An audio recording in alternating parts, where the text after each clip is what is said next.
I have to take a shit too. What bad timing.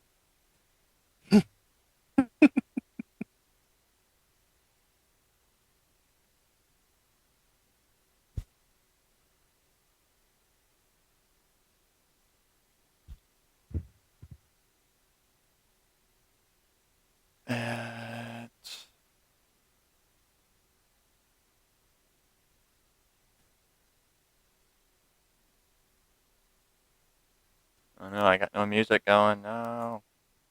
There we go.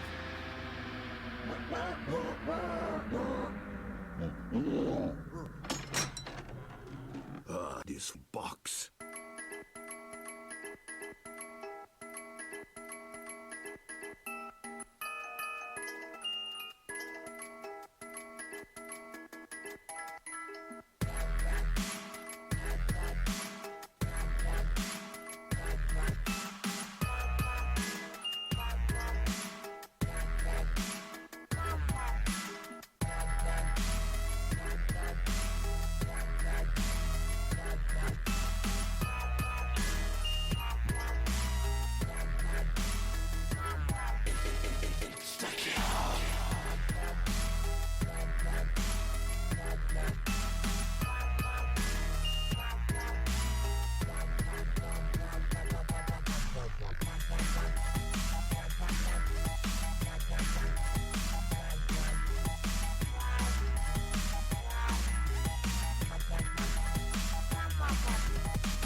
Pack a punch! Oh my god! I think it makes vodka!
Hey guys, if you're wondering who's performing the music, it's DJ Xage. His info's down scrolling at the bottom. Give him a follow and go check out his site. He does some pretty good game-inspired dubstep, so just a little preview of what he does.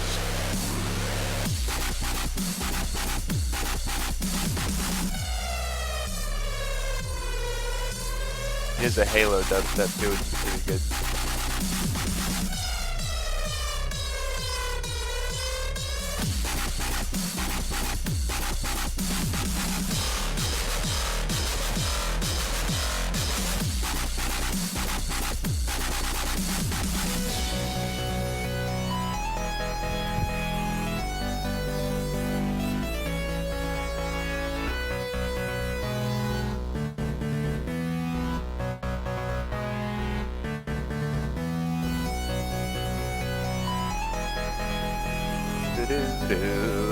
Do-do-do-do-do-do-do.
All right, what is up, ranters, and welcome to the Weekly Rant recap show of Frag Cup 4 with the champions. Tonight might not be the best night to put on a stream with all that's going on. You got Nate Shot, Ramp, and all that, so we're kind of battling for viewers and everything. But I said I'd put on a show, and I keep my promises. I'm here to put on a show for you guys. I know CoD Sports did do a recap show last night with the squad. I caught a bit of it. Don't know everything that they touched on, but I've got TP Aches and Crib6 coming in here. We're going to talk with them about their recent sponsorship of with Complexity Live and just go over the last match of Frag Cup 4 and anything else that we get to while we have them in here. Start posting your questions and stuff for them. We'll be sure to get to them. But before, I'm sure you noticed now, I got good friend Brian back with us. It just we still I'm remain back, baby. we still remain good friends after all that stuff, and the show honestly just didn't feel the same without him. So we talked tonight, and he decided to come back. I said the spot's here for him if he wants it, and he decided to come back, so he's back. Um, Can't hold me down, baby. but yeah, that's everything that has happened, transpired right now. So I'm gonna give Aches and TP and Crim6 a call here. Get him in here, and let's see. Aches. Yeah. Do do do. What is TP's import? Yeah, I'm just saying. How bad did you miss me, though? Hmm. I missed you a little bit if I brought you back, huh? You know. Well, I'm still trying to figure out this tweet deck, dude. I can't figure out how to tweet from it. Yeah, it's not that difficult, bro. Oh, I got it. Never mind. What's up, Aches? What up, what up? Hey, do you want beers too? Yeah, you can stop me. Let's get the whole squad in here to talk about Frag Cup Alright, 4 and beers, your I'm gonna call complexity. you on Skype, right? Just mute this. Go on the rant. Go on the rant, baby. It's What's rant going time. on, boys? What's up, TP? Haven't had you on the show yet. I'm glad you decided to come on. I know, man. Done with finals. Have Yep. free time. I'm more than willing now, my man. Good to be here. That's what's up, man. I appreciate you coming on. But we'll wait for Fears to get in here before we kick it off with the questions. But so how you guys feeling today? You got some sleep in now after the win. How you guys feeling? Dude, I woke up at 4 o'clock today. Dude, I slept 13 hours. I was so tired. I Those bet. matches are so I added freaking beers. stressful, to my man. call. It's like, oh my Oh, god. yeah, all right. Hold on. So how long did you guys end up playing yesterday? Like 5 to 4 a.m. Yeah. Our first match was at 5:15. But I mean, I was up. Like I woke up yesterday at like 11 a.m. or so. Yeah, I remember you were on the recap show on Saturday night that we had until Yeah. about frickin' 2, 3 a.m. and that was a long show. That was a 3.5 hour recap Nah, show. yeah. I mean, I didn't go to sleep that night until like 4:30, and then I woke up at 11, and I didn't go to sleep the next night until 5, which was last night, like 5. And I Yeah, slept all day today. yeah. But I think we got Fears in here now, don't we? Yeah. What's up, Fears? Kyle Hello? fixed the mic yet. Alright. Well, All right, what's up? Hey, what's up, man? How you Hello. feeling today? We haven't Um, gotten your feelings yet. I don't think Crim6 has spoken yet either. I'm here. All right, there we go. What's up, man? How's it feel to come Nothing back much. to COD? Oh, it's been. I mean, I've considered it. I've been pretty lucky. I haven't had to go through the whole steps of like finding a whole new team, rebuilding that reputation. All that. Yeah, Aches is to credit to that, I guess. So, but I yeah, know a lot of people are saying it's got a little, flack, maybe not flack, but a little discomfort in picking up Crim6. Since you did go to Halo, and I then got so much shit. did you get a lot of shit from that? Yeah. Well, I think you've proved all the haters wrong now, huh? Yeah, Winning Frag Cup pretty 4. much. I'm excited. I mean, I know I'm going to UMG. I'm pretty sure I'm going to be casting UMG also, so I'm excited to see everyone there. There's going to be a lot of us there, so it ought to be a good time for sure. Maybe you can establish your dominance for sure at UMG for the first big land that there will be for Black Ops 2. Yeah, we gotta win that so everyone doesn't call us online warriors. Yep, Gotta keep our Yeah, rep but up. it's funny though because in Black Ops 1, we won the 25K online tournament, and we were online warriors, and then we came into Dallas and won it, and then it just like from there, it just kind of everyone just shut up, and that's the best feeling when people like realize that like they were wrong, and then they just shut up. Yeah. Well, I mean, let's get straight into the complexity live issue and the whole Quantic and we all know Quantic disbanded for their various reasons, of course. What was going through your headaches as the team captain when that happened, like going and searching for new sponsors for the team? Yeah. So I don't think anyone knew that the Quantum thing was going to happen. I don't even think Mark, CEO, founder, even knew. Yeah. So when I found out, like I saw the hint from Slasher on Twitter, and I kind of just thought to myself, like, what? What's he talking about? I went to hit up everyone basically that I knew to hit up. Uh, got in contact with everybody, and I sat down with Mark. I didn't get to talk to him much like the first day because he was busy and everything, and trying to figure it all out. And the marketing manager, which is also kind of like the player manager there, kind of told me that Quantic was done. Whatever happened happened, and there was really no step back. And from there, I was pretty down. We were going to go to UMG with Quantic. We were almost ready to book with them, and everything was going perfectly fine. And then the news happened, and then because I couldn't really do anything the first couple of days because everything was still like happening. But after it all settled down, I talked to Mark a lot and got some really good advice from him. And before he closed everything, he set me up with or put me in contact with Jason Lake, who is CEO of Complexity. Mm-hmm. And at first, it was kind of like a mixed feelings thing, and like I talked to him, but we weren't really sure what was going on. And then before we really got, or really I got into speaking with Complexity, um, Razor hit me up because Razor had been, a Quantic sponsor, and they had some ideas that they wanted to do and work with us, and I was speaking with them for a majority of the part, and then like Razor's a company, right? They're not like a gaming organization; they're a company, and Complexity had basically what Quantic offered. They had like the family support. You could get whoever if you need to talk to somebody, they're available all the time. You can go get questions, whatever. And so basically, I started negotiating with Complexity on what their ideas was, what we were gonna do, and the day after we signed contracts. I mean, it was really That fast, huh? yeah, like they had everything in mind that we wanted to do, and we really just needed that, and they were perfect for what we were based on doing. I mean, we're gonna focus on YouTube a lot, and we're gonna be at almost every event. Yeah, I'm kind of curious because I don't know much about Complexity Live, but I know they haven't really broken into the console scene yet as far as sponsoring a team or anything. I know they're mainly PC Right. companies, so I'm kind of I don't know. Do you know why they decided to jump in to the console Um, community? Why they decided to I don't they know, I they guess had branch in out?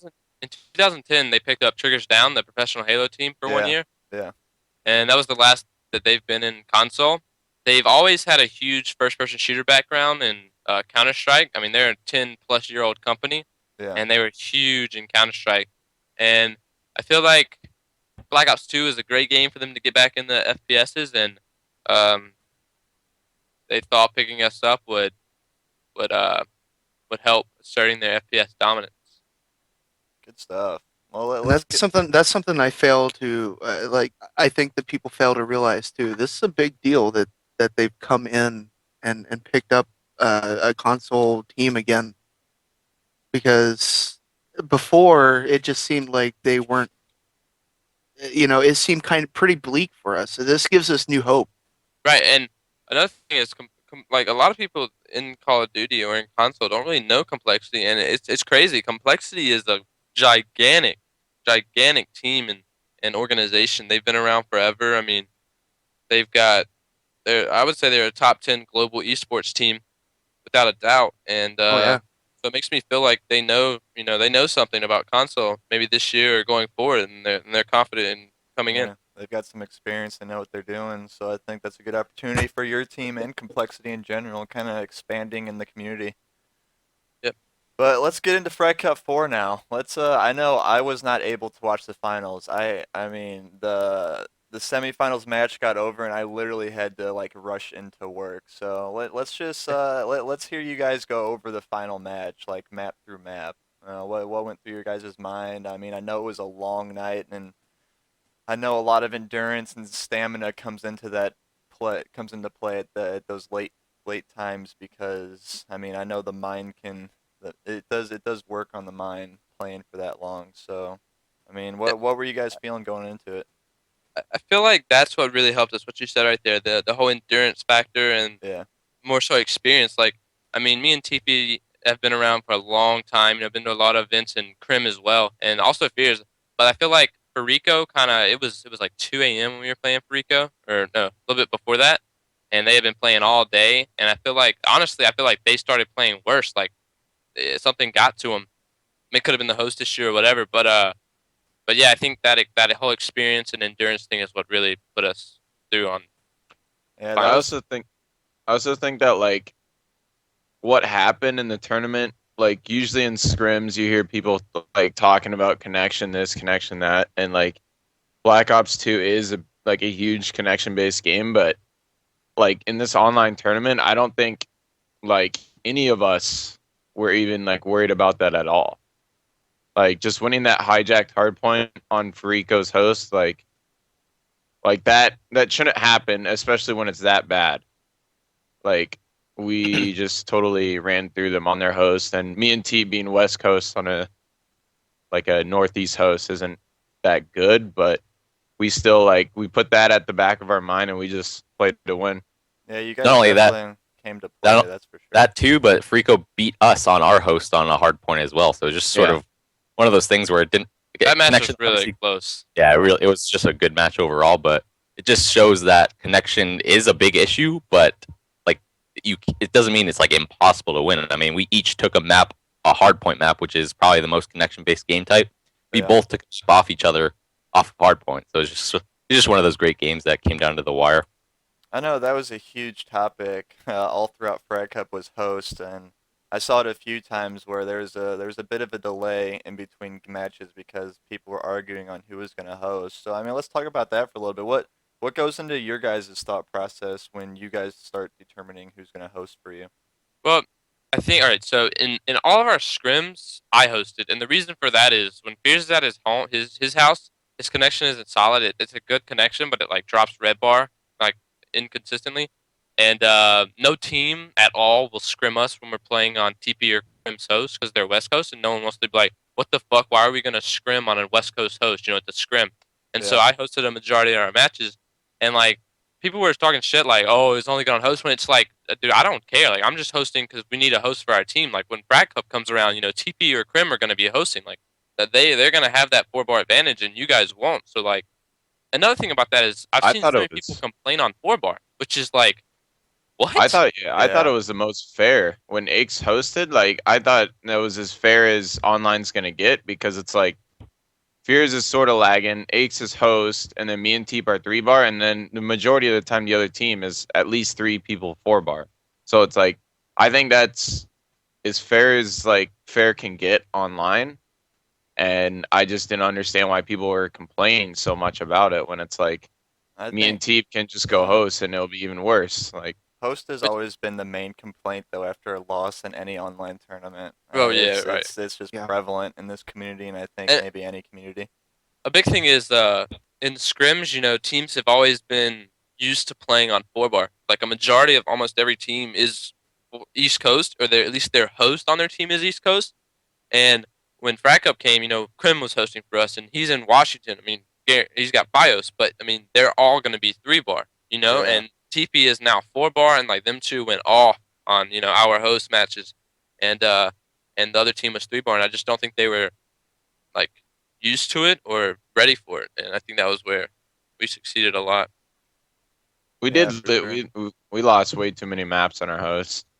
We only Like lost the one to Freaka. Didn't we? No, we lost one we to lost to Juke too. S&D. Yeah. Oh yeah. Well, I Which mean, is- let's which do it. is Let's do a really- recap. Let's do a recap of that last match since I wasn't here to watch it. I don't know. Maybe some people in this chat right now might not have been there because it was so late. What was the first map and game type that you guys played in the finals? First Juke.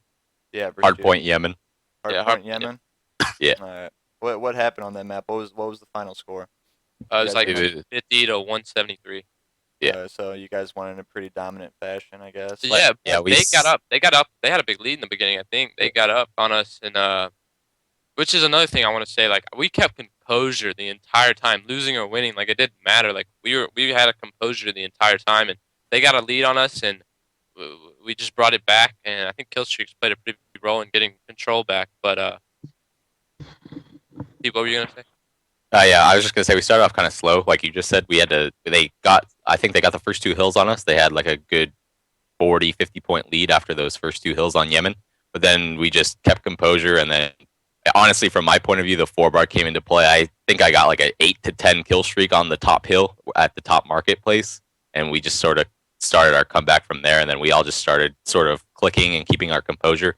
And then throughout the next 3 hills, I think we got at least 100 points out of those Yeah. next 2 hills, and then we just sort of Do you think went there. did you guys practice hardpoint the most?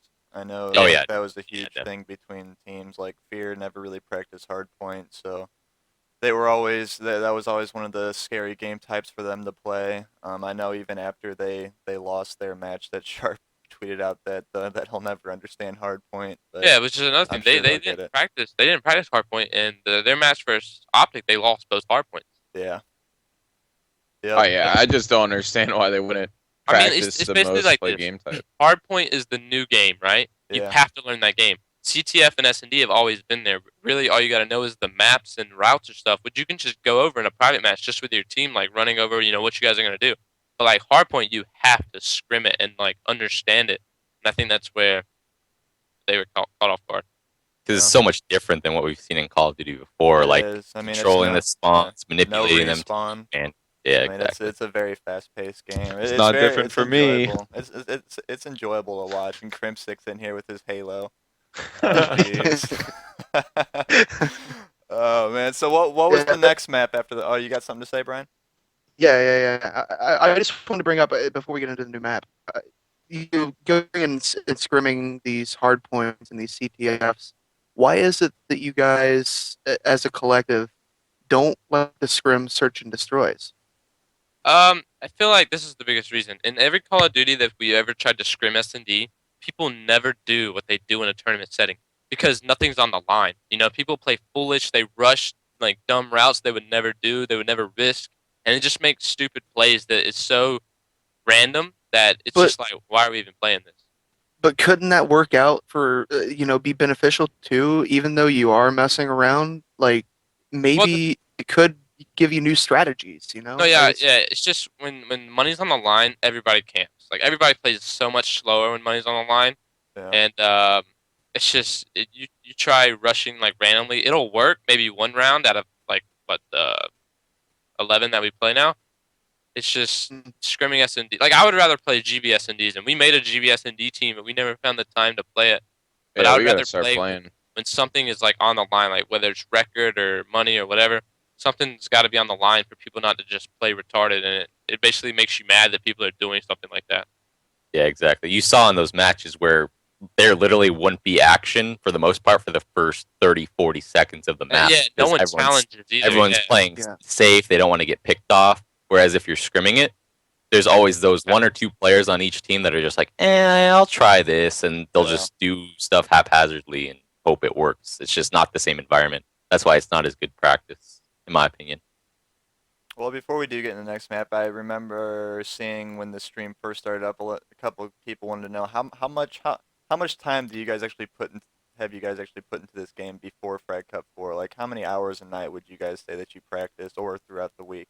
We probably play, or at least aim to play 4 or 5 days a week, and it's really inconsistent on how much we play, like depending on what comes up, when we get on, if we get on late. But I would say we probably played what guys like maybe 3 hours average a night, 4 to 5 nights a week. I say like 4 hours a night. I'd say like 3 hours scrimming, but 4 hours actually just being on. Yeah. But I know I spent a lot more time. I probably put in. Yeah, I've seen a few tweets from I probably put in. Dude, hold on. Let me tell you guys something. Krim's gonna hate me, but all right. So the night before the Frag Cup, the night before day 2, Oh, so it's God. Saturday night. Krim's like, "Hey man, I'm gonna watch everybody's theater." I get a text from Krim at 4 or 5 in the morning, and it's got Farico's entire S&D layout. It's got what every one of them use, perk to gun attachments to primary to tacticals, whatever, everything. I'm just reading this text like, Damn, Dude, yo, that's go a great out. teammate to have. That's- Crim6 on that's that fucking- grind, yo. Bro, we That is- didn't that really, is like, take that, dedication. we didn't really take that to our advantage. yeah, we Use really our same didn't use it to the biggest advantage. Yeah, but we kind of kept what we used, but we knew what they were gonna be doing with just S. did. Yeah, we just. Yeah, they. I Like, basically I stopped made their- a couple cold-blooded classes. That was Yeah, I basically all. saw their like how they played search, and I just saw like they use like a stun here and there, but I think it was like Killa was the only one using a stun, They use and- sensors and claymores. and they all use sensors and claymores, and I just saw that like 3 of them used flak jacket and 1 used the lightweight, so I was like, there's no point in us using claymores really, so why don't we just use the EMPs and use use EMPs, use sensor grenades. cold-blooded, use engineer, and Aches was using engineer a lot. Yeah, and it then- worked, dude. I called out every claymore on the map. That's a cool thing about engineer. You can literally see claymores from your spawn to the other spawn. It has Yeah. no range with engineer. Damn, that's freaking crazy. So, Krim, when you guys show up to UMG, I want like a booklet of detailed scouting reports on every team so I can use All it right. during casting. I can send you the Word document. I can send you. All right, let's go, man. He has that laid out already. Man. Oh man. Getting into the next map, S&D Aftermath, we got raped. Like we got We got completely mollywopped. destroyed. Really? Yeah, I mean, Yeah. like they're a good S&D team to begin with. Like that's a good thing that Juke had. They were really good S&D, but I mean, we got raped. They constantly just picked us and outplayed us, especially on offense. Like we were supposed to be winning all of our offenses, but I mean, like that's how Aftermath S&D goes. Is whoever wins offense is. I mean, you got to win every offense and maybe one S in defense. But I mean, we got beat 6-1, and they were just winning both rounds. Yeah, they just kept stacking B, and then one of us would always seem to get picked off, and then as soon as you don't have those numbers, they just kind of flooded around us and just took advantage that way. Do you think that was Juke known for their S&D game in this game right now? I don't think any of us knew. Like, They were just underrated, man. Yeah, they were Yeah. underrated to begin with, but I don't think any of us Man. knew that they were going to be that good at S&D. Yeah. I think they're the best CTF team. Like Look at every CTF. time we scrim them, they've been good in CTF. And even watching their other they played Nova for That was on Cargo though. yeah, but still they beat them 7-1. We couldn't even get a no one flag scrimmed against. Cargo though. Yeah, That's- but still they knew what they were doing on CTF though. Regardless, I feel like they're good at CTF team, but I feel like the reason they're winning CTF is because Bobby is so damn good at the objective role. Bobby had 5 caps on that Cargo CTF, man. Like he gets into the base like without being touched or seen or anything, and I mean he just waits for his team to get kills and then he pulls it the right way. So I feel like Bobby's a big part of their success in CTF. Yeah. I agree with that too. Bobby's the type of player where you have to know where he's at all times, and that's what makes the team play slower. And I feel like that kind of messed with us on CTF. I think that's what was so good about after we let go of Bob in Black Ops 1 is that we knew exactly, like whenever we played against him, we knew exactly what he was going to be doing. Yeah, We had exactly. teamed with him for 4 or 5 months, and it was so easy to predict and stop him. Well, a little side note, since Crim6 did all that scouting, what do you think about coaches in Call of Duty right now in Black Ops 2? Like the potential for them? Do you guys see you guys having a coach ever? Do you think they'll biggest actually be issue with- usable? The biggest issue with coaching is the fact that they don't have a controller. They're not able to be like yeah. an Xbox in the game, and like the use they would have is counting the other team's score streaks, paying Yep. attention to the scoreboard, calling out hard points, when to rotate, and things like that. But with them just being able to basically spectate without a controller, it's kind of hard for coaches to. Yeah, if a coach could just watch the scoreboard at all times, then I think there'd be a point. But as of right now, I don't think coaches aren't that important in my opinion. All right. Especially with third person being taken out, because it's Yeah. kind of like especially on LAN when you're able to third person, like a coach can kind of sit back and get a view of all 4 players. But Yeah, definitely. if they could have their own controller and their Xbox to be in the game, it would work. It would work. I would think that maybe they have more of a place in Black Ops 2 than they did in Black Ops. Yeah, I agree. Yeah, completely. Just Yeah, mainly definitely. because of the hard point. Yeah. Well, someone brought up in the chat, since Crim6 was doing all that studying, and with you guys focused on playing, don't you think it'd be good to have someone there that does all the studying for you and kind of gives you detailed reports on a weekly? Oh, well, yeah. If you put that, yeah, of course, yeah. If you put that aspect to it, just like in a LAN setting, there's really no use for them. That's what unless you're they were basically we went to get something to eat and they spectated one of the team's match. saying. That would work. Yeah, what I Yeah. basically did every night because I was West Coast, I'd basically we'd scrim and then everyone would get off and then I'd watch rebroadcasts of other scrims for a couple hours and then get some sleep. But yeah, I don't know. I don't think, to be honest, I think that you benefit way more if the players watch the gameplay because someone telling you something isn't gonna give you the full inside scoop. I don't know. I watched enough Optic and Freako gameplay to know where a lot of players are gonna play for certain hardpoint hills, and I just played to basically counter that. But Yeah. if a coach told me that, I probably wouldn't do that. I'd have to see it myself. Yeah, So. something you got to experience firsthand. I can feel you there. I kind of want to bounce back for a second. It just popped into my head. Now, I want to bring up to you, what was the deal with, I can't remember what team it was. Somebody disputed a match against you guys. Oh yeah, it was TKO. Host against. Oh no. When we played What was that TKO. all about? Clayster, Okay, man. so Clayster and Fazerb on Hardpoint Plaza, which they didn't know this, but if you team kill in the first 10 seconds of a round, you die, it kills you. And they were trying to say that we had friendly fire on reflected instead of on enabled friendly fire. Like basically it means if you team kill, you die instead of them dying. Yeah. But in the first 10 seconds, if you team kill a teammate, then you die as well. And the overlay reviewed it, and basically, Berserk, Flashbang, Krim weakened Crump a lot, and then Berserk's Flashbang blew up, and it killed Crump, and then it killed Berserk, for the team kill. And they were trying to say that we had team fire on Ricochet instead of on. And then, but the reason is because if you team kill in the first 10 seconds of any game, it kills you. So that was the big dispute, but Overlay figured it out and corrected it. Overlay doing that job. Yeah, dude, he was a beast, man. Yeah. He was in Dude, contact the with Icon staff, they definitely deserve a round of applause because Yeah. they put in work that weekend. They Yeah. really did. But let's move past Aftermath S&D, and what was the next map? Capture the flag on Slums. What went down on that map? We had the good side first, and we really did not play aggressive at all. We had good side, we should have been taking advantage of it, and they capped on us pretty early, and then stalemated at defense. So it went 1-0 for them into halftime, and then we tied it up after we should have won. We choked so many flag caps, man. We literally on the. I still maintain that it's better to have the bad side first on a non-symmetrical CTF map because I remember listening to Rambo talk about that. He said Slums is kind of like the lockdown of Black Ops. Because if you have bad side first, then the people on the good side, it puts pressure on them. They're thinking we have to get a cap on this side because we're on good side. Well, the thing is when we had that map against TKO, we had the good side first, and we got up 3-0 on the good side, and then we just were able to just camp or kind of. No, we had low spawn first versus TKO. Are you sure?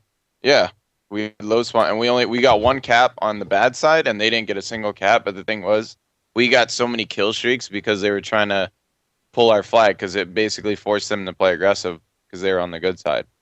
But the thing with that though is that basically we can play our game on the bad side, but the thing with Slums on that on that side of the map on CTF is it's sort of easy to defend as long as you win your gunfights. If you can win your gunfights, then you're golden on that side.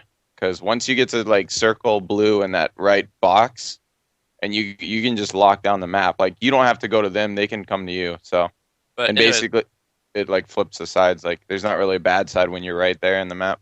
What happened was we stalemated. The first half to end, they went up 1-0, and then on second half we tied it up, and it went into OT. We capped in about 2:30 in OT, and then they came back on us, and they capped in the first 50 seconds, and they won the OT. Yeah. No, we capped in a minute and something, right? And then they 50. Yeah, okay. Dude, I had such bad deja vu with Black Ops 1 on that, dude. No, yeah, Dude, that's why I said, I was like, dude, they're going to give it to us. Because, they're about to have good side with 2 minutes and 50 seconds of cap. I'm like, dude, should we cap? They're going to give it to us. Well, see, you always have to cap in that situation regardless of what your time is. But the thing is, we always sort of screw up our thought process as soon as we get that cap. We think we play so much different. We have to play defense or something like that. And we always get raped in the freaking OT. It's hard to lose the break or hard to win the break on that side. You literally have to kind of bait them into coming to you and you getting the first kills, because if you die first on that side, then you get fucked overall. Yeah. And that's what I think what happened. They pushed blue, killed me, they killed us in mid, and Fears was trapped in the back of our spawn, and it kind of just fucked us. But awesome. The next map was Hardpoint Plaza. And I'm surprised. I know Plaza Hardpoint is one of our strongest maps, but they were on host, and they had 3 Scorpions, and if anyone's played against 4-bar Scorpions, you know how good it is. And I remember watching a little game with you on a 4-bar Scorpion and hijacked inside the yeah, freaking exactly. Yeah, kitchen area. it's ridiculous, dude. But they had like 3 Scorpions, and I don't know. We went down again, and then I know I got a big 3-piece in bar that turned around the middle hill, and we kind of came back a little bit, and then we just started playing as a team. Beers did a really good job of holding down spawns on both sides, and kind of just that's what won us the game. We held the spawns down, like they were always spawning away, and That's why I was just proud of our team, like in those hard points, because our team we get really flustered when we don't have the hill. Like we're used to having complete control of every hill, and then when the other team has it, we seem to like stop functioning as a team. Our callouts get worse and stuff like that. But we had the composure to come back and break their setup, and then once we get set up, it's pretty impossible for a team to break that. So I was just happy with how we played those hard points, even though we started off losing. And what was that? The last map, the Hardpoint Plaza. no, and then the S&D Express. Oh, it went to S&D Express, huh? Yeah, Oh, then yeah, it it went went- to City it went Upgrade the after limit. that. Oh, it went all the way. No, it went to 6 map, not 7. Oh, We won six. 14. It was 6. Okay. Yeah, but S&D S&D Express. was the most epic map of the tournament. No, yeah, it Easy. really That- was. Man, That dude. defusal. See, I was so that pissed defusal, then. man. We I'm had 2 of angry those. now. TP had one, and then Beers had one. But Yeah, I had a 1v3 clutch with Ninja defuse on Bob, and then the very last round in overtime, Fears defused in a guy's face, got killed, but still got the defuse to win the map 6-5. It was literally insane. And the funny thing, there was like 15 seconds left on the bomb too. Like there wasn't that Yeah. much time to work Yeah, with. I actually killed one guy too for it though.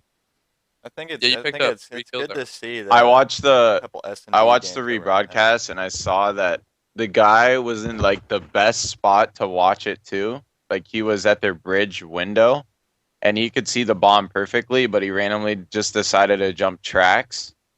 And basically right when he jumped down was right when you started defusing it, and like I don't Just know. one of those I- perfect timing things. It, that it was meant like to it be. was like that was the only way we were gonna win is if he just went for the defuse right there. So I Yeah. remember I said just like I was pissed that I died because the guy was just camping like some random spot in mid train, and I was just like, dude, just fucking defuse it. And then he started defusing, and then he got it, and it was just like I remember our mumble was so quiet. It was dead silence when he was defusing it. Yeah. And then right when he That got was it, funny. and then right when he got it, everyone was just screaming. It was You're pretty holding cool. your Ah! breath. Yeah, you're holding your breath like, come on, come on, Mhm. come on, and then yeah, that relief at the end. I know. What were the viewers like for the final match since it was so They late? had to I go to don't- Ustream, Yeah, I and then remember but that. then they also went back live onto On on YouTube. YouTube. Yeah, So I think like combined that they were at like 7 or 8K with this it's not final. bad. I know I remember watching that Optic Farico S&D match. Man, that last map. Oh man, that was an. They had a lot entertaining- of viewers Yeah, too. that, Yeah, that, I think the that- viewers. I think it would have been more viewers since it was so late on the school night though. So yeah, but, that was I know yeah. It it's was stuck there. Sunday. It was Sunday night, like 3 a.m. I know everybody had work or school Yeah, or people people got are off. still in But, school. I mean, so, that was a lot of viewers still for that time of the night. yeah. There's a lot of views in general for being YouTube and everything else. I think Yeah, Twitch we would have been had- much better. Yeah, we had that discussion on the recap show Saturday night about the YouTube stream and possibly that the numbers could have been a lot better on Twitch, but you know, it is what it is. Machinima has their contracts with YouTube Yeah, and of course. Ustream, so they can't really. I mean, there's nothing they can do about They it. did a great job with what they had. So big shout I out mean, to them. I think the production value of Frag Cup 4, the Final 32 in general, was amazing. I think Yeah, a like lot the of, whole this whole stream issue wasn't on their end. Like the YouTube yeah, encoder. it was fucked up. on YouTube encoder. Yeah, they did a really good job though. So But I mean, with like the team packages and the Yeah. YouTube vids in between, those were I mean, cool too, because when they were doing mine, they basically had me like answer a question, like a couple questions for each like possible matchup. Like I know I had there was like separate questions. Like I guess they didn't air it the right way, but like there was a question for me that was based strictly if we played Optic or strictly if we played Fear, or like it was pretty cool how they did it. Yeah, yeah, they definitely put a lot of time into this to make it entertaining for the viewer, and I think it showed. Yeah. I mean, I think a lot of other tournament streams should try to take some notes on what Machinima was able to do, because it kind of it was something to keep the viewers interested in the stream in between intermissions, because those intermissions have been killer for every tournament stream that's out there right They now. had some really weird music though. Robot Lover, what was that about? Yeah, but I thought Frag Cup was a good watch. I enjoyed watching the entire thing. I remember saying when the first round went that I can honestly say I've never sat down to watch any Call of Duty stream for more than an hour or so because I get bored of it. But Black Ops 2 is actually really entertaining to watch just from Yeah, my point of view. and dude, like when we weren't playing, like we even between our rounds, like we weren't even scrimming. We were watching the Yeah, stream. watching the stream. That was Yeah. how cool it was. It was really entertaining. But last map was CTF on Raid, and CTF on Raid. yeah, but we got an early cap in like the first couple minutes, and then they tied it back up, and first half was tied at 1-1, I think, or were we down 2-1?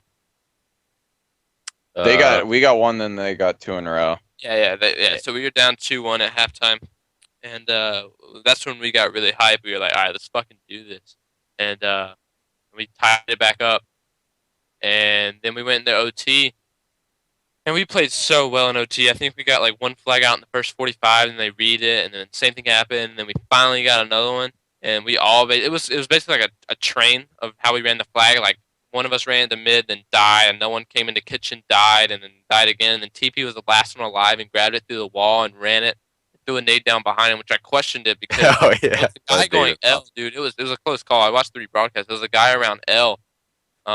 He was jumping at a like safe window. But yeah, T got a nade kill and then capped it, and it was like 146, and then it switched sides, and I played. I was like, dude, I'm not letting some fucking bullshit like what happened on Slums happen.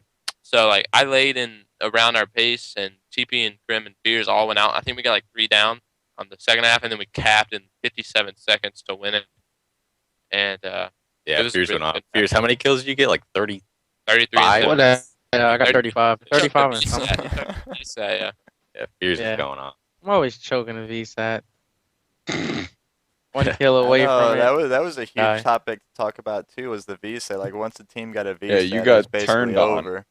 It turns Yeah. around because it allows all of us to Allows- get good yeah. streaks.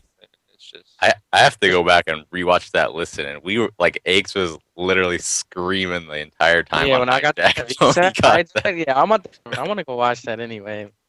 That was Oh, that was funny. sick, man. Once I got that VSAT, it was over because it was over. It was over. And I think that was the biggest thing that helped us being off host on that hijack map was that we Yes. all were so hyped and happy and ready to like just win. Like we wanted it.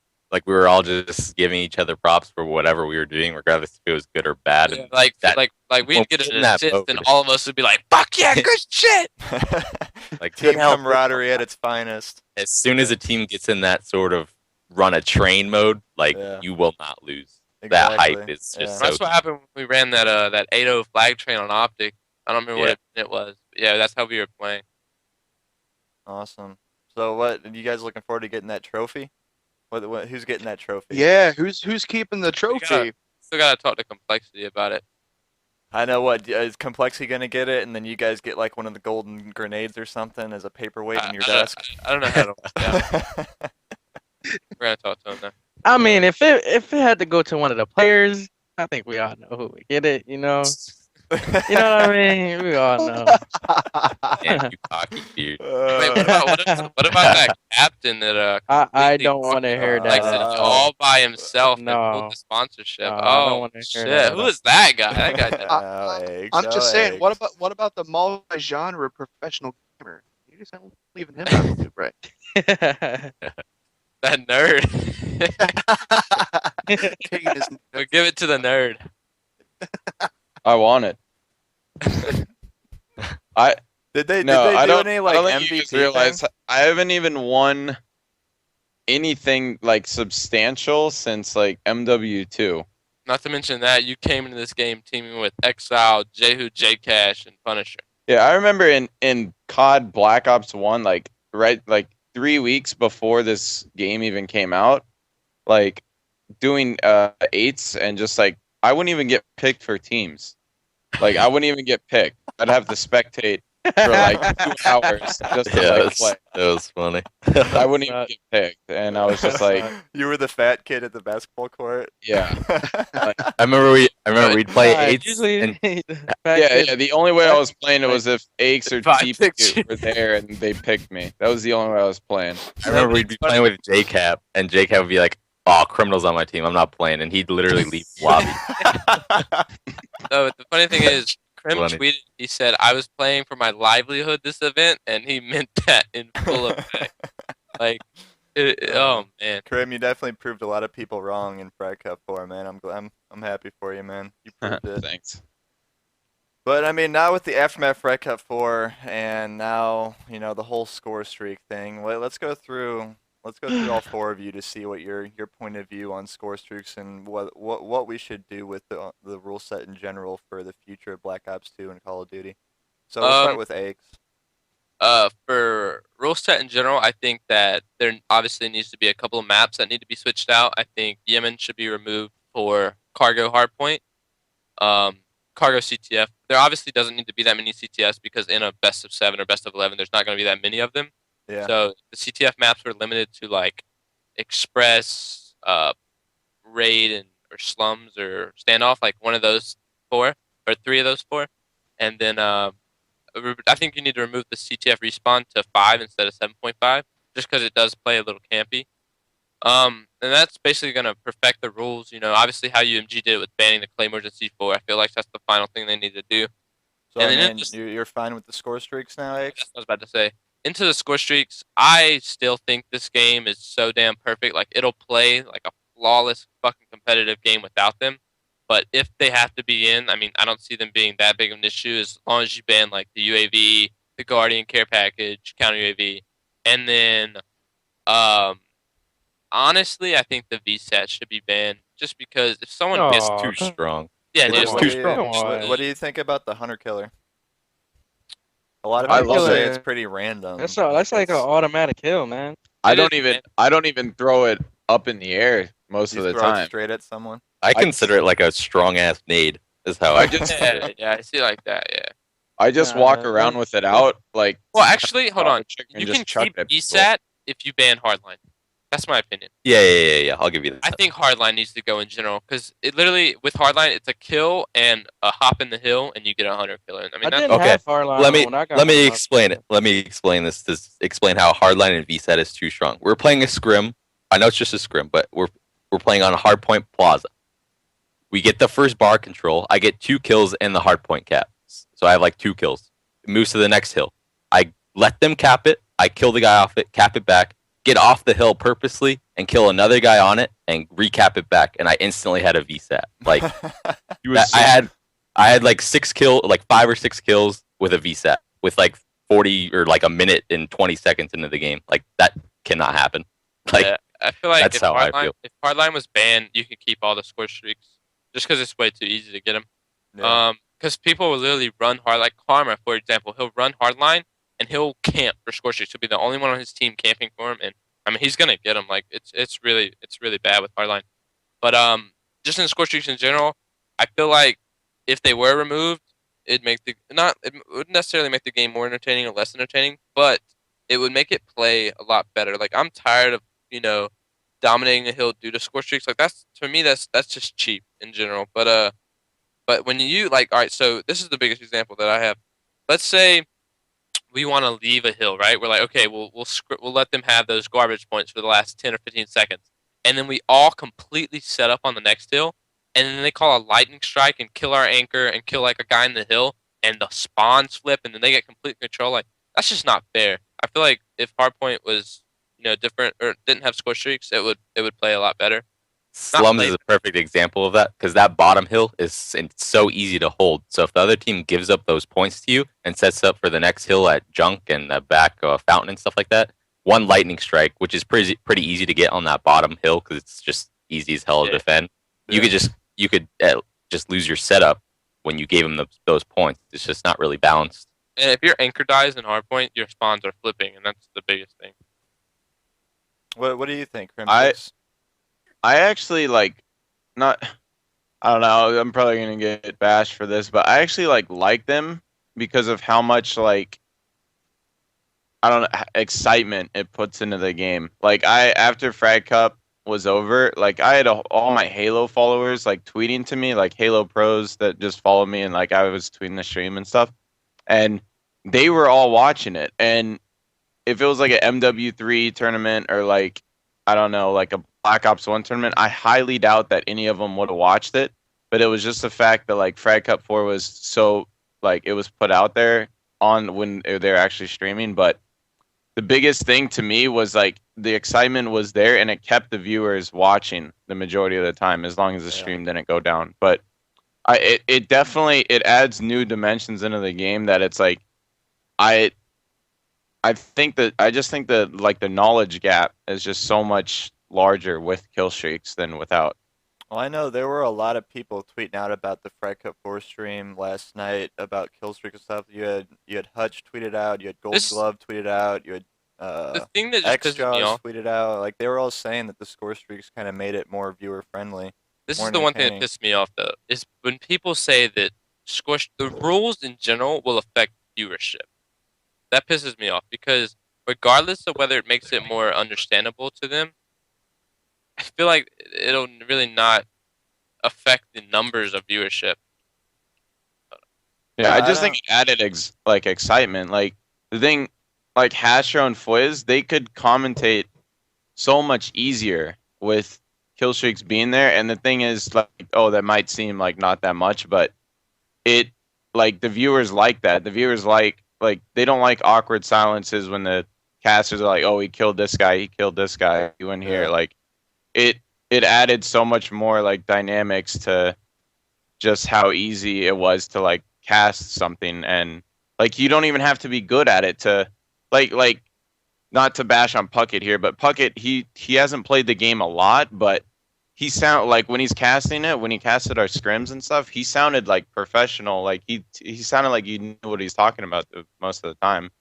And I think without score streaks, it would have been a lot worse, just because he didn't understand like COD as much as Oh, yeah, I some mean, other with casters. you gotta. I mean, when like in Black Ops 1, like a lot of people hated on Dunn and stuff like that because he came from Counter Strike and he didn't really know the ins and outs of the call of the game in general. So, I mean, when it comes down to that, you kind of need to know somewhat like what the players are doing and what kind of thought process is going into some of the moves that they're making. So, I mean, I can definitely see where you're coming from on that standpoint. I mean, I enjoyed watching it from a viewer standpoint. I don't really play that much anymore. I play pubs here and there, but mainly focusing on the rant and everything. So, I mean, I thoroughly enjoyed watching all of Frad Cup. I can honestly say that, and I haven't been Yeah. able to say that for any Call of Duty before this. So, Yeah, I think that like the matches just were so much more exciting than like to be honest, all the other CODs. I just think they're more exciting to watch. Like just watching the rebroadcast, like I honestly It just was feel like getting that's me Black pumped. Ops 2, dude. Like Black Ops 2 is so exciting in general.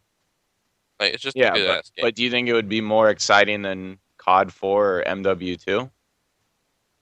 I mean, like even without score streaks, it still without would. score streaks. Yeah, Without, without score streaks, I I still think feel like it'd the be better. Codcaster feature adds Yeah, a whole oh, yeah. new feeling to the game, like a whole new look to Like it. the ability to be able to bring up the entire map and see where the Yeah, players are, and like that's- anticipate like a big play about to happen, then going into Yeah. the player's POV and like, Yeah, oh, that's pretty sweet. regardless of score streaks or not, it's still going to be the most exciting Call of Duty. I think regardless of what happens, that we all need to agree on a universal rule set, like Yeah. here and across the pond. Even though Deserto's pretty bullheaded and stubborn about what they want to do, I think we need to somehow come to I an feel like agreement. the way it'll work there is they'll agree on any in-game settings, but score streaks they just will never allow. But I feel Yeah. like they will basically agree on the entire what to allow, what the respawns and all that shit is, but they just won't have the score streaks. Yeah, them and score streaks, And- definite no.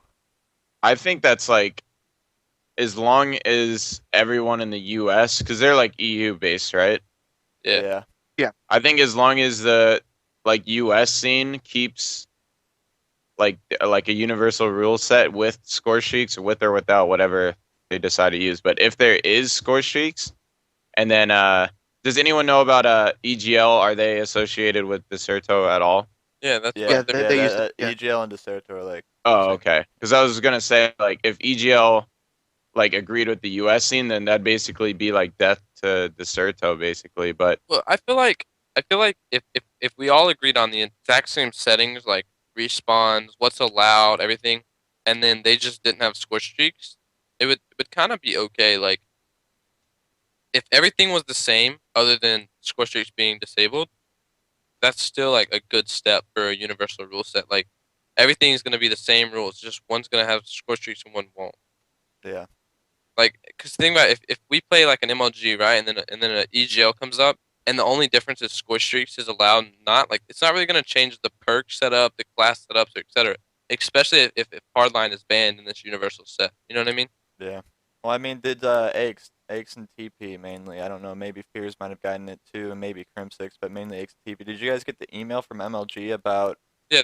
Basically, Yeah. the new guy that works with them for league operations, who does like the rules for the games and shit, basically was just trying to get professional or pros' opinions on a rule set, and he basically just asked us like the whole nine and asked us our opinion on it.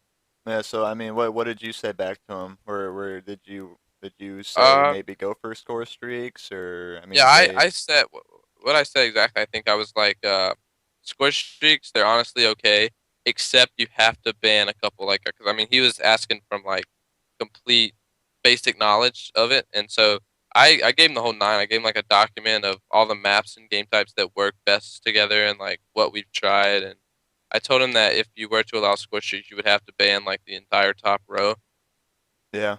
almost, and then ban hardline. What do you guys think? Did you hear what Proofy said? Suggested on the recap show Saturday night. He Yeah, said like one yeah. score streak for each player.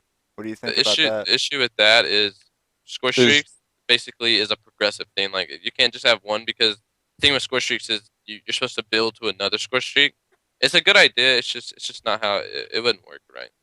yeah, and there's no like, I mean, that'd be good for tournaments, but there's no way to really like govern it online at all. Yeah.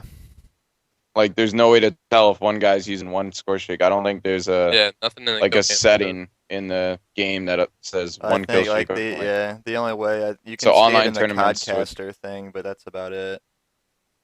Yeah, just online tournaments would not But work like with with a that. frag cup that has 2,000 teams, like there's no way to Oh yeah, govern. that's what I'm saying. Like the only matches that would be able to be governed would be the ones That's that are the being reason. casted. That's the reason that UAV and Ghost had to be banned, because what you could do is if you were host, you could basically turn radar on, and then have your entire team use the Ghost perk, and you wouldn't show up if they're Yeah, using, to them. like the entire team would show up on the radar, and they wouldn't know because you're all rocking Ghost. It's really dumb. That's why I had to ban it. I'm pretty sure they patched it. They did. The only thing they forgot to fix was They need to fix a lot of stuff. now Like you- the you can- if default you have Ghost- classes in league play, man. Like what? Yeah, you can use attack insertion in League Play if you guys don't know this. Yeah. You can use the Yeah. default class, the shoddy class, and use attack insertion. Well, Hmm. the biggest thing though, if you're looking at the MLG standpoint, like they're all huge about stats. Well, in 2011 they were. They're huge about stats, and the thing is, there's no like after action report where you can Yeah, see the custom scoreboard.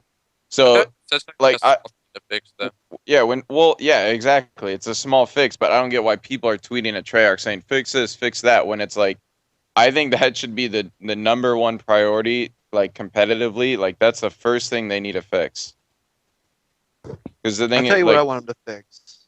I want them to fix the fact that you can't boot somebody out of your Yeah, lobby. that's stupid. And David Vonahar addressed it to someone, and I think I retweeted. It was like, well, don't invite them. Like, what? He's like, set the party privacy Yeah. to a certain number so they can't join. When it's like, when we're hosting like a customs lobby or something, or a team scrim, and you want to boot the last team, like, people aren't always going to leave. Like, he has to understand, like, there are trolls. Yeah, there are a lot of people that just sit there and keep messing with your lobby. Like- who was it? What was his tag? Joshy, COD 4 Nats. He came through in the finals of the COD 09 Nationals at COD 4. Like just started. Oh, that was RPGing when it was envious. online, right? Yeah, that was the funniest Yeah. thing ever. He's just started Yeah. RPG and Envious. It was the funniest thing ever. Yeah, but I But mean, I don't know. We had a nice little recap show here. I don't know if there's anything else the viewers want us to touch on. I don't know if there's anything you guys want to talk about. I mean, talk about. I don't know, I think we basically touched everything, haven't we? Yep. Brian, you got anything? I don't know. Huh? I I made a wanna nice little hour show to give these guys what they wanted. So. I wanna thank Beware for showing Fears how to play again. Yeah. Well, Fears, what's any up? comment on this? Here's something. Oh, yeah. I want to bring that up. What's up with the auto aim thing here? Yeah, so we scrimmed an entire week of Fears not knowing he had aim assist off. Dude, it was like 2 Really? weeks. It was like Yeah. 2 weeks, man. Fears was messing around with the sensitivity one day and accidentally turned off aim assist and never realized it for like an entire week and a half. And we were scrimming without it. And Fears legit thought he sucked and wanted to quit because he didn't have aim assist on. And like we went back in the theater, like he realized it. He's like, guys, like, what's this aim assist? I have it disabled. We're like, what? Oh wow. And so me, Krim, and Beware went back into theater mode like a couple days ago, and we're watching it, and we're like, oh my god, this kid had aim assist off. Like you could tell, it was so noticeable in theater. And I made a video about it, and I uploaded it to YouTube, and it was bad. And But then, like, honestly, what if we didn't have the aim assist? Do you think It's that would so hard increase the skill play. gap exponentially? No. Yo, it wouldn't be no skill. No, yeah. If you want to go play without aim assist, just go. Like you need to go play. That's like a PC mindset, really. I remember like- someone actually tweeting me about that after one of the shows, being like, "What do you think if we disabled aim assist? What would it do?" And I was it's like "Eh." basically you should all just spawn in on one team and try and kill each other. Like, that's how hard it is. Yeah, yeah. I mean, I can only imagine. Like, But, and it uh, was too because Spears' stats were awful. Like there was one game we scrimmed for Rico, I think, or it was either for Rico or No, Optic. tell him the I- no, I- the Nova. No, that was Nova. Oh, okay, it was Nova. It And was Teep hijack. after it was over. Yeah, listen. Me, Krim, and TP all had like 40 plus bombs, and Fears had like 13 kills. And Teep it was just quiet, and Teep just started laughing. Yeah. The scoreboard comes up, and I'm just like, dude, I'm getting the fuck off, guys. I'll see you guys later. Just started it was bad. laughing. Barely. We lost by like 30 points. But in all reality, though, it had to have made you guys play better as a team. Oh yeah, that's what I It said really on did. the Call of Duty Esports show last night. That like literally playing 3v4 like that, it literally made us had to play so much better and so much harder to win maps and scrims because we had no idea. Like we just thought Fears was sucking. Right? Like we had no idea his aim assist was off, and like we literally had to play almost 3v4, and it made us so much better as a team. I feel, and so shout out to Fears for not turning his aim assist off and not realizing it sucking it for a week and making us better. Seriously. Oh, that's funny. Let's talk about. Let's end this with the future plans for Complexity. What do you guys got going on after UMG? You think? We'll be at UMG next year, and then or at the end of the year, and then every event almost that's gonna be held for Black Ops 2 will be there. Awesome. I'm gonna be. Including, does that include overseas? Yeah, we'll be at a couple. Ooh. Oh, you'll be visiting overseas, huh? Good old EGL. Can't wait for that 14-hour flight again and blow my brains out. Ugh. Dude, mine's probably what's mine like 16. Mine's gonna no, actually I don't know about that. Yours is probably You'll fly. How long is you to New York? That's what Is that? I mean, what is that? What Complexity offered you guys? Is that all paid for? What is? yeah, What is but I mean, with Quantic we had complete travel and stuff Oh, you paid did? for, and it's basically gonna carry over with a few more things that they offered. So. good That's stuff awesome. for you We're guys really for excited for sure. it. Yeah, you guys seems like you landed a good sponsor. I hope the best for you guys. I'm glad to see. I mean, I know you guys were probably the favorites to win Frag Cup 4 ever since the beginning because you guys did put all that grind time into it. So, congratulations. Yeah, you definitely can't Thanks, leave man. out the people that made it real far, though, dude, man. Oh, I know. I mean, I had no idea. It wasn't even in my radar that Juke would go and be in the finals. Yeah, I don't think that was in anybody's radar. That whole bottom bracket was kind of a little Yeah, I mean, once shocker. Envy and Twisted Method got knocked out, it was kind of Yeah, like, it was whoa, kinda okay, like, whoa. there's Especially when Envy got knocked out, and But then and it's- nobody saw that coming. I mean, Real talk though, shout out to Nezlo and his team. Yeah, They Prime did Minister. work, man. they did Yeah, we taking played out them Shout on out Twisted to- the Method. stream. Shout And, out to Juke for beating Nova. I don't want to play Plasma ever. On- No, Ever. but when we played the prime example team on the MLG stream, and after like Puckett was asking us questions, I'm like, these guys will go pretty far. They're a really good team because like we won 5-0 in the map count, but like every hard point we played was down to the wire close, and yeah, they're a good team. So I hope they stick together. Good stuff. That's Any, one thing I want to see. I want to see more top. Yeah, I want to be. Yeah, like that was. I think Karma said last night about high caliber teams. That's what's missing. Like, there's not enough. There needs to be way more. I mean, the game is only a month old. Like, I Yeah, mean, I know yeah. we can keep stressing that, but I mean, And that's another it is point only a Rambo month old. said. He said the first 5 months of the game is kind of like where the real skill is going to stand out, and then like Yeah. after that, everybody's going to learn the game, and that's where the teams will be. But I mean, I want to be able to scrim like 10 different teams that are all I really think- good, provide good practice. I think that's another thing for this game, for Call of Duty esports in general to grow, is that, I mean, since it does take, like he said, 5 to 8 months for everyone to be on that even level. I mean, we kind of need to keep a Call of Duty title for more than 1 year. And I don't know if that'll ever happen, I see- because a lot of people have I'm- been saying like build the stories behind the teams and stuff like that. Like that's what keeps people interested in like League of Legends and shit like that. But Like what Grim brought up the other day was pretty good. There's the new Xbox coming out, when? and Grim, what did you say? I thought it was gonna be next fall, but I've heard people telling me that it won't be till like 2014. It's a ways away. I mean, it's basically whenever. Well, what if they? Well, the thing is what if they held out Modern Warfare 4 for? No, they're Until not the gonna Xbox hold it out. Well, I mean, Oh, if no. they didn't for the new Xbox, They wouldn't. Yeah, they wouldn't make it. No, They're because not gonna. then, if it No, comes out, actually, what they would do would they just make the same game twice, one on the 360, one on the next console. That's probably what they would do. I know, because a new game comes out every year. I mean, honestly, like they wouldn't release the new Xbox until like Christmas season, probably like the fall winter season, and that's when the new Call of Duties come out every year. So I mean, the next Treyarch game will be on the new Xbox. It's just how it's gonna be, and then whatever the other Call of Duty company will be the next year on the new Xbox.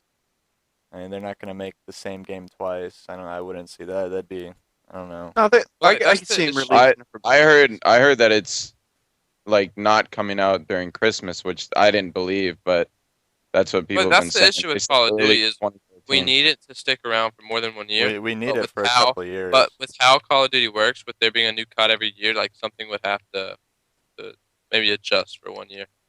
Because It like, wouldn't happen, dude. because our viewership, Call of but that- Duty is a you get- cash but cow, then, yo. but Call then, of yeah, Duty is a cash but I know cow. that's what I'm saying. But then we're not gonna have a game for more than 1 year because the viewership won't stick around. I know, and that's what I've tried explaining to people. Like, some people think that this game could stick around for a couple years, but at the same time, once that new Call of Duty comes out, Yeah, people could everybody wants to play that play shit, it, man. but nobody will watch it. That's the thing. Yeah, can they'll still all want to play see the new COD.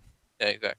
I mean, that's how it will always be, and it's unfortunate for this community, but I don't know. Maybe something will work out. I mean, only time will tell. I think that's where Halo had the advantage if they don't release it every year. They release it every couple of years. Yeah, that was a huge advantage. builds for that the most part. anticipation, man. Yeah. But I don't know. If anybody has any questions in the chat, real quick, we can ask the Frag Cup 4 champions complexity here.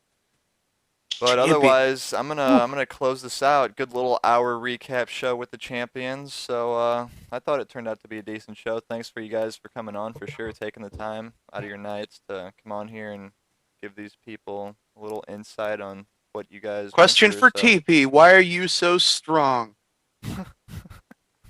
I'm not strong at all. Don't believe him. Do you lift, bro? I do lift, but I'm not strong. Don't worry. Eggs, are Yeah, you streaming after Eggs. this? Probably not. Eggs, did I not? Do I recall you saying something about being fully dressed in Santa outfit for UMG? Did I? Yeah, Do I not? Yeah, you guys were supposed to come in like Santa. That was to uniforms or match like a something. Quanic thing, but I mean, Well, complexity is the same colors, man. Yeah. yeah, but I have contractual obligations to wear new complexity gear that I Well, you got to talk with them. That's Tell them fine. to put it on You a can- Santa you can- suit. You can have that. You can have that jersey right I over might be top rocking of a it. Dude. Santa hat. I might be rocking. Let's see. But speaking of them, big shout out to Complexity and all their sponsors: Sound Blaster, QPad, PNY, Origin. Appreciate them giving us the chance to work with them this year, and looking forward to it. Glad we could win for them too. Good start. It's a good Season, impression, boys. really good impression.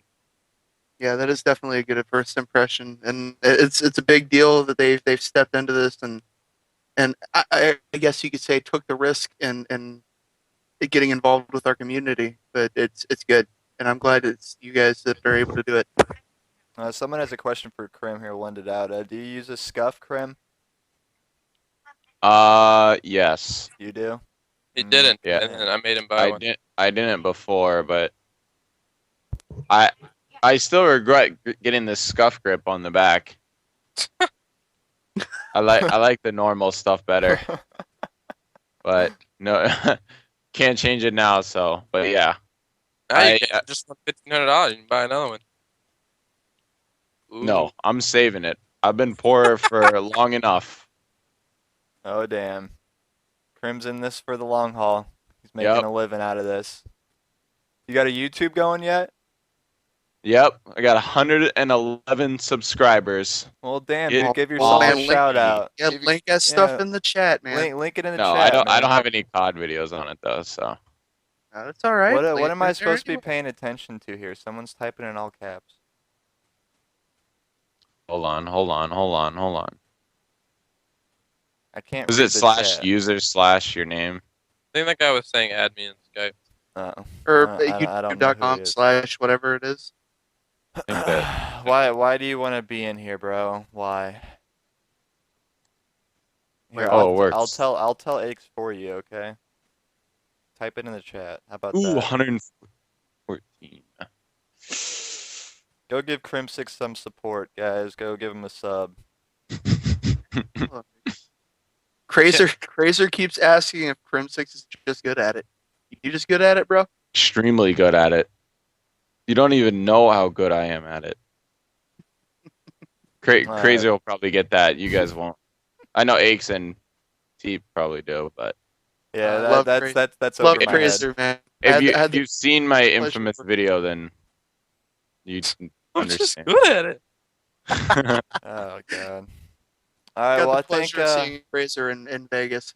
It's always good seeing him, dude, and seeing the cross promotion between the Halo players at this point. Like I'm seeing a lot of people saying they're going to compete. Even Nate said he's going to start competing in COD now. But I think a lot of people will change their minds on what they're competing on once they see, the amount of leagues that'll get involved this year.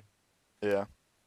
It's definitely going to be a big year for COD. A lot of people have started to agree that it is the kind of do or die year of competitive Call of Duty, so it's going to be on all of A lot our of people say shoulders that. this year. A lot of people say that, but I disagree. I don't think it'll be a do or die. It'll be like a do or blow up even bigger year, if that makes sense. Like this is our year, not to die if it doesn't succeed, but we won't blow up bigger. Oh And it's yeah, like- this is our chance to. And if this year blow goes right, like this year, like Call of Duty competitive will blow up. But if it It is. doesn't, it'll kind of be on the same page that we've always been on.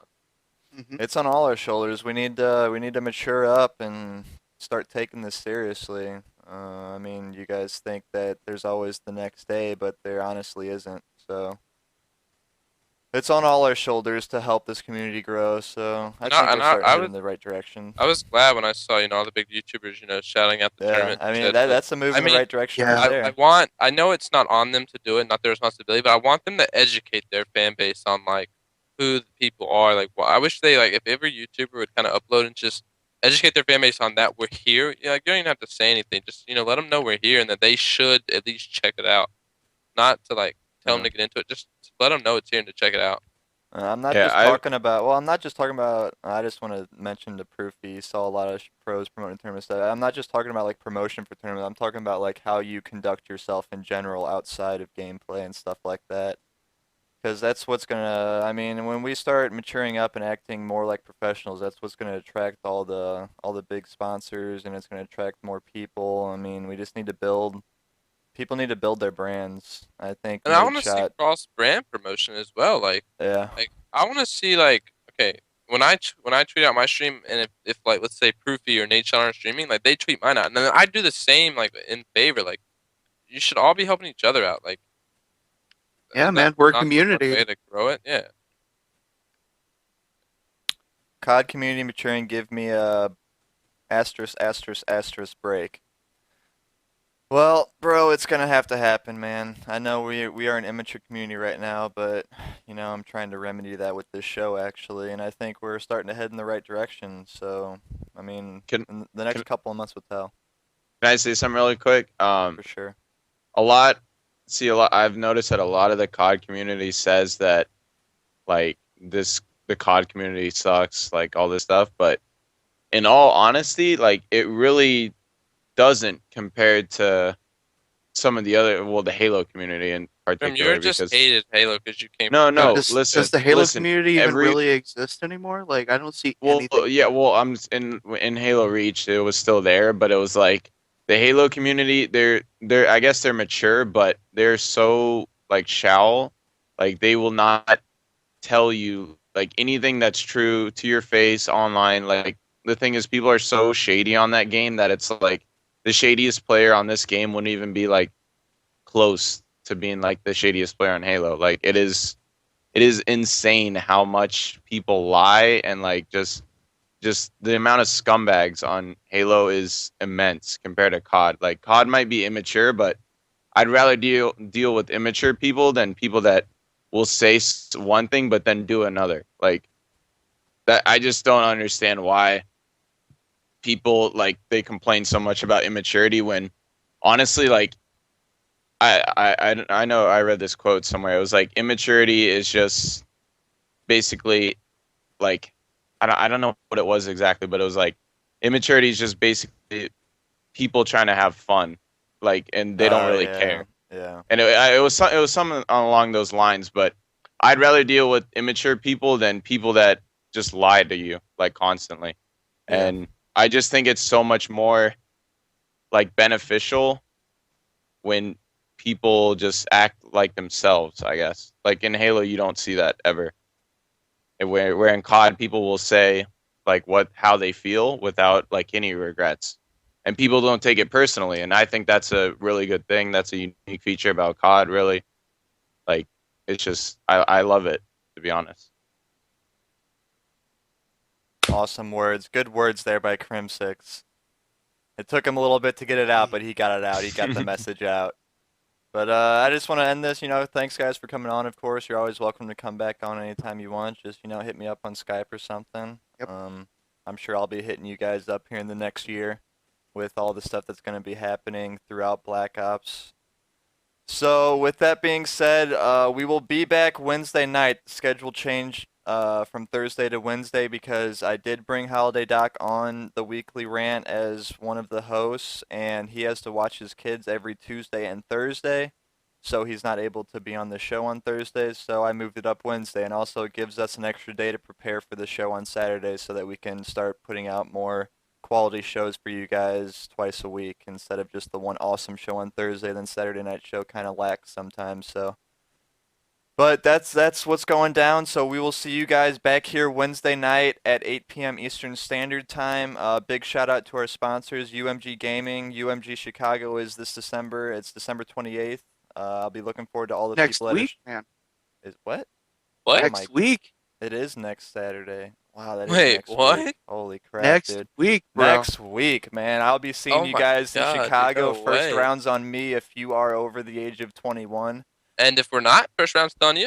If you're Hey, not, go buy your coat. we'll talk about that behind closed doors. But yeah, It really is. thanks for all the support. Thanks to Squid Grip and Control Avenger, Vertex Labs for giving us the new look that is the Weekly Rant. I hope you guys enjoy the new look. I know I do. But we'll be back Wednesday night at 8 Eastern. So everybody, peace out.